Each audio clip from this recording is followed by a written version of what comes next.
नाम जपते समय भगवान के नामों में अनुराग क्यों नहीं हो पाता?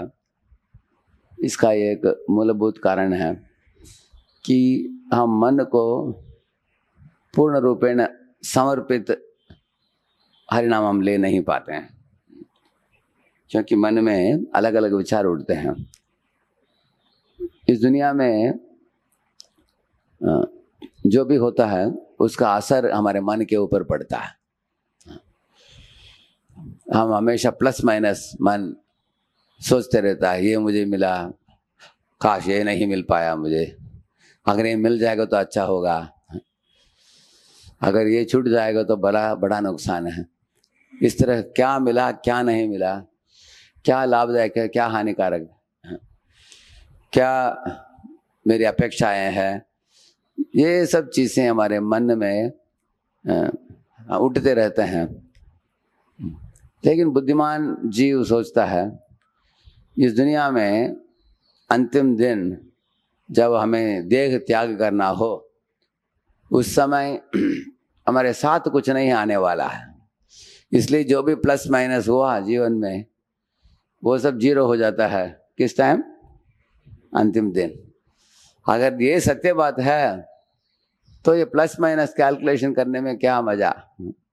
जैसे हम लोग जब बचपन में एक बिजनेस करके एक गेम खेलते थे, उसमें 500 रुपये का नोट, 1000 रुपये का नोट, 100 रुपये का नोट सब इकट्ठे करते थे खेलने का, उसको लेकर कभी कभी 4-4 घंटा खेलने का।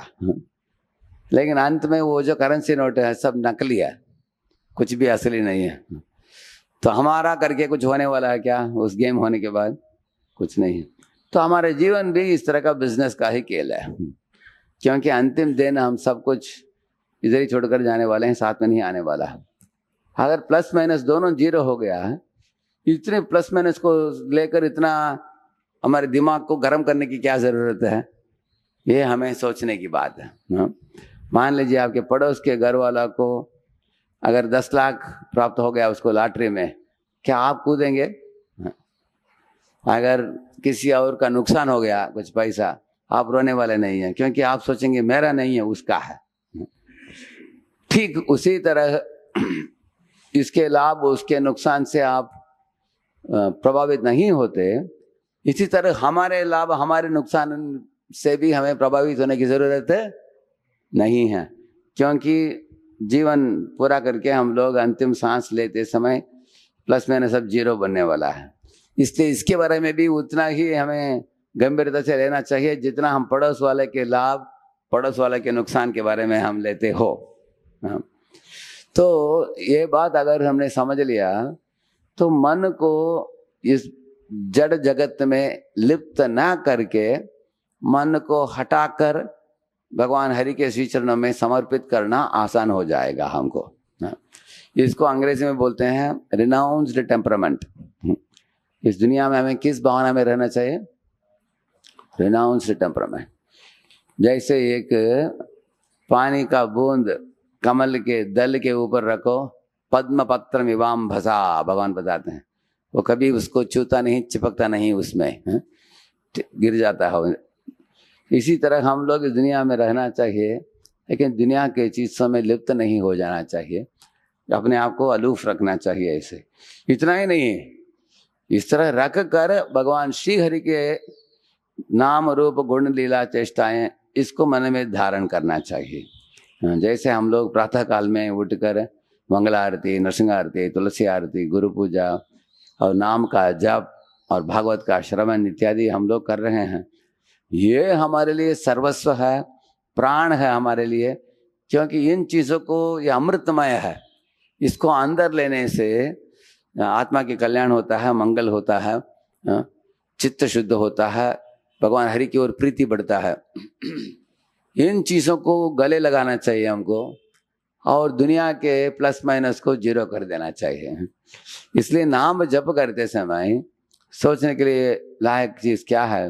हे भगवान हरि, मैं इस दुनिया में भटक गया हूँ, आपको भूल गया हूँ, पतित होकर इस दुनिया में चमक दमक के पीछे भाग रहा हूँ, आप कृपया मेरे चित्त को शुद्ध कीजिए, आपके भक्त बना लीजिए, हमको हमारी मन इंद्रियों को आपकी सेवा में लगाइए, ऊपर उठाइए, सदा आपकी चिंतन हो, आपकी स्मरण हो, आपकी भक्ति हो, आपकी सेवा हो। और मैं मेरे काया वाचा मनसा कृष्णार्थे अखिल चेष्टा, मेरे सब चेष्टा आपके लिए करो, किसी असत चेष्टा नहीं करो। ये भावना लेकर हमें नाम जपना चाहिए। और प्रातःकाल की कार्यक्रम जो है उसको गंभीरता से लेना चाहिए। इस भारतीय हमने जो उतारा अभी, और हर शब्द हर ध्वनि ये दिव्य ध्वनि है।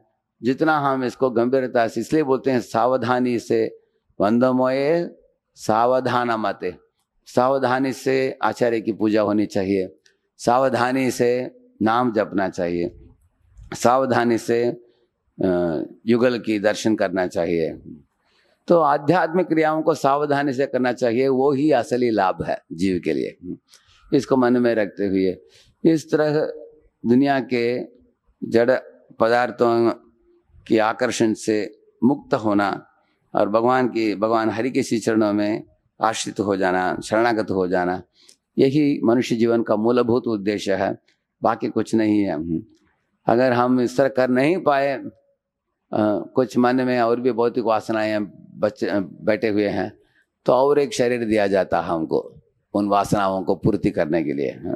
इसलिए जीव बार बार अलग अलग योनियों में फिरता है, नाना योनियों में, और जन्म लेता जाता है।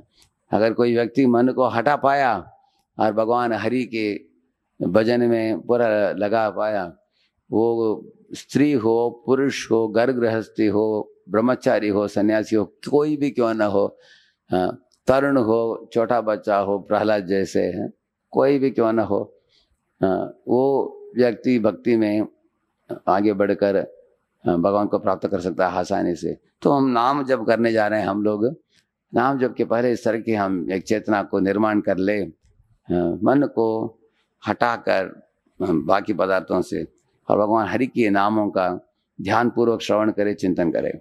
हरि नाम प्रभु की। Let us offer our humble obeisances unto all the Vaishnava devotees of the Lord, who are just like desert trees, who are ocean of mercy, full of compassion for the fallen conditioned souls. Vancha kalpatarubhyascha kripa sindhubhya eva cha patitanam pavanebhyo vaishnavebhyo namo namaha. Ananta koti vaishnava vrinda ki कलियुग पावन हरि नाम संकीर्तन की। नामाचार्य हरिदास ठाकुर की।